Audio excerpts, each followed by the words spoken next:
For World Cancer Day, I have Sam Nadelman from the Pink Drive joining me in studio. Sam is a breast cancer survivor, and she's going to share her story with us today. Thank you so much for coming in this heat, Sam. Thanks for having me. You're welcome. Well, can you start off by telling us your story? How did this all start? It was towards the end of January 2010 that I found a large mass on the right side.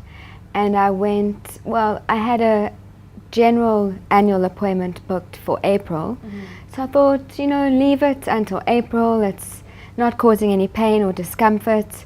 We can kind of delay it until April. And I told my sister, and she was like, don't even wait a second, because my mom passed away from it, my aunt passed away from it, so it's in the family. Wow. And luckily I was pushed forward for an earlier appointment. They found a large mass on the right side. It was already spreading towards the lymph glands. So at the age of 36, I decided to have a double mastectomy, and thereafter 4.5 months of chemo and reconstruction throughout. And I'm here to tell the tale. Wow, well, we're very happy to have you here. It's a very courageous story you have. To go through a double mastectomy must be just emotionally and physically draining. Can you take me through that? Well, it wasn't easy, especially being single. So one has all these perceptions about body issues, but in time you eventually adapt to what you look like, and your partner, it's not about aesthetics, it's about you as a person, and you are on a road to rediscovery, because you reassess your life and importance and it's just your achievements and everything. That it's the bigger picture that's more important, and your life is more important. And the scars, I call them war wounds, and they heal sometimes completely, sometimes not.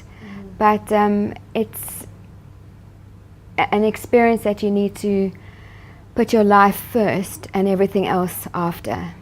Now, we know what your reaction was like when you were diagnosed. What was your family's reaction?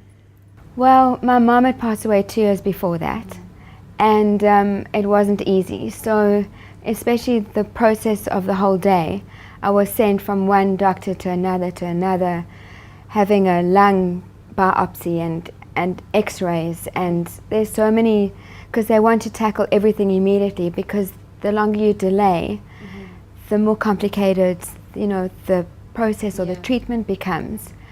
And I phoned my dad and my sister, and our family physician were across the way from the specialist, and they were all there within minutes. And to this day she still calls me her role model patient.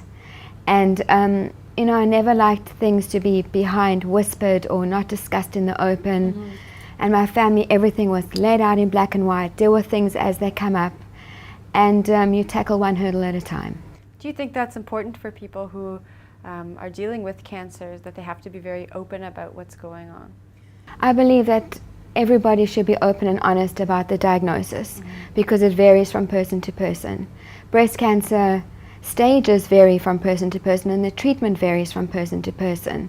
There was a lady diagnosed 2 weeks before me who didn't make it. So it really does depend on the relationship probably that you have with the doctor, and how early. The most important philosophy that I have is early detection saves lives. That's actually Pink Drive's motto as well. The earlier you detect it, no matter how scary the outcome, the better your chances are for everything. Treatment, outcome, everything. Well, on that note, did you do self-breast examinations before you were diagnosed? I didn't, but I think that because of the experience that I had with my mom and my aunt, and just knowing to be open-minded about breast cancer as a disease, one needs to be vigilant about your body, and whether you're conscious or subconscious, you know when something's right or wrong. And there's a very specific detection with lumps that it actually changes the silhouette of the shape of the breast, and that's the most important kind of information that I would pass on to people, because that's what I saw, and that was the reason why I didn't delay it, because there's no pain. So it's very difficult to detect sometimes, but you know when your body doesn't feel right, doesn't look right. So I never did examinations, but I could see the mass. It was large. They treated me for a 4 centimeter. Wow.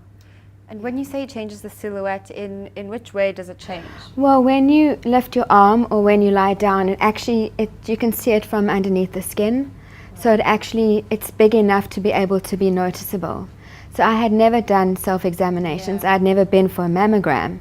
Wow. And I was 36, so because it's in the family, one still says possibly 40, possibly earlier. They're not really sure whether it should be earlier or not.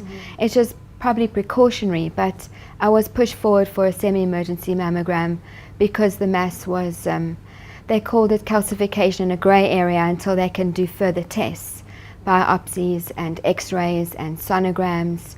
It's a lot of stages one needs to go through, and then the actual biopsy, which they need to do as well.